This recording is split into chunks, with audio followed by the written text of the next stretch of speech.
Hi everyone, I'm thrilled to be here today and present to you 3-Year Global, a platform that allows any community to become a virtual mobile operator. So what a virtual mobile operator actually is a operator that's offering their services through the real telcos that are actually building out the physical infrastructure. And there are two other types of companies that are helping them build that. So that's the enablers that are kind of helping with the agreements between those, and the enablers that are providing the software. And what we're trying to actually do is put those two on the blockchain. So the actual problem, just think a bit about when you go somewhere abroad and the roaming problem exists in the sense that it's not really transparent, and it's still really expensive. So what you usually do is you run and go a local SIM card, right? And the other thing is when you are paying for your monthly subscription, you usually buy up more than you actually use. Right? And that goes to waste. So what if I can tell you that this is actually solvable?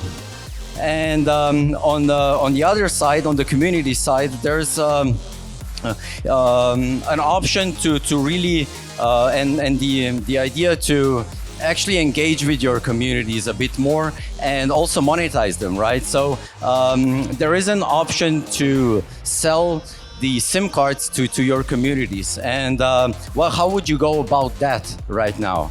It's still a lot of capital is required to become a operator, and a lot of knowledge is actually also in regards to compliance. It's really important, and we are putting this on the blockchain. So we're enabling the communities to become telecom operators without the knowledge needed to for all the compliance, and also without the capital requirements. So we are building a layer 1 blockchain where we have on-chain regulatory compliance built into the blockchain, and also we are tokenizing actually the data. And what the data tokenization allows is for better and more transparent terms and better pricing options. So it will allow optimal price discovery for telcos and also fair pricing for the end users. And yeah, you can actually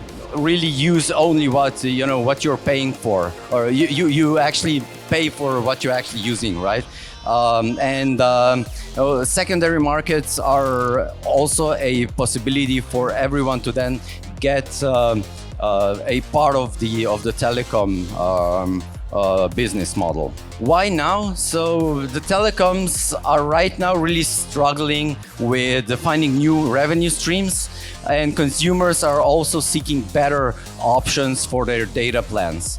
And on the community side, a lot of communities are looking for more, and it's not only about the crypto communities. They're looking for more engagement and also for some additional, we can say monetization, right? And why now? It's also because the blockchain technology is actually allowing us to do something like that. Before it was not possible. About the market sizing, you probably know that the telecom sector is huge. I'm not even including here the MVNO portion of it. I can tell you a bit more later how, if you're interested, how those numbers are derived. And our business model as a layer 1, we are of course going to generate gas fees, and we also have the markup on the telecom services that we are selling. And there's also a lot of other options to monetize this. So our product roadmap is, first, we're looking into becoming an MVNO. This is not something that's like totally new. With this, we already have a product that we can sell to our customers. The second stage is putting this on the blockchain and allowing other communities, other projects to actually build and utilizing this and offering those services to their own communities and clients. Then we are going into a faster expansion mode and tackling more jurisdictions. And next stage is expansion of our node network. And this is actually, okay, time's up. I'm actually finished. So Hello. the team Okay. is There. So, do you have any question for the judge from the judges? So it's 5 minutes as well. Can you roll back to the team slide? which one? Team. Our team is right now there are 10 skilled people in with different backgrounds in telecom and in blockchain. We have some of them are here actually in the crowd, but not everyone's here. And in the past, we were actually running our own telecom already in Africa. So while we're saying that, I mean, we cannot rule out the possibility that, of course, there are a lot of telecommunication providers that oftentimes consumers find it difficult to actually get the right network provider. However, at the same time, there's also more of this gigantic as a telecommunication provider that it's also slashing the rates. And of course, as a mobile data becomes as a much more efficient and of course more affordable to our consumers and users. In the event if they start deploying blockchain, and of course we're seeing a lot of bigger institutions are deploying blockchain, or even just deploying any part of the layer, and they already have a strong user base. How are you able to tackle that? How are you going to compete with the big giants in the market? Well, first of all, I think we need to be faster than them, and selling things to a community. Just imagine that we enable every community to build their own product here, because they can actually go to the chain and it's permissionless. So I don't know, do you have a favorite sports club or something like that, right?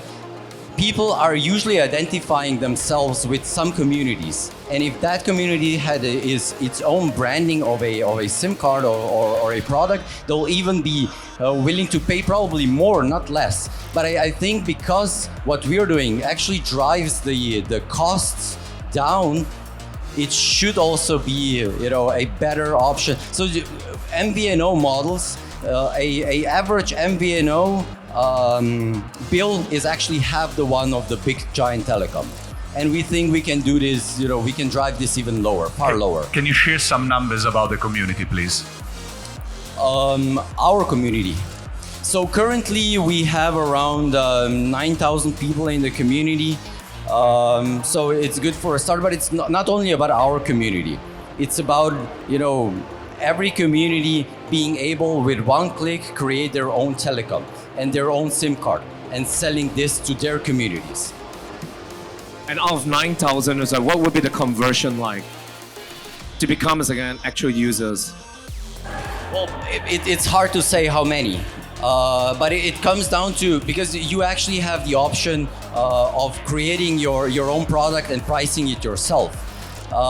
So I would say if you're selling to really known clients, to your own community that you have a good bonding, I think the conversion rates should be really, really high. And what sort of a user acquisition costs will we be looking at? That's it. So the user acquisition cost should go down to the minimum. If you can just announce this in your Telegram group and sell it that way, you don't have a lot of user acquisition costs. But the telcos, the average in telco space right now is over $300 per user. Can you go back to your revenue model? I want to know more about the revenue model. Oh, the revenue model. So the revenue model is going to be, because we are building a layer one, it's gas fees. So same as, I don't know, Ethereum or Solana, And the other one is that we actually have a real world product that we're selling through the blockchain. So we also have a markup on the services.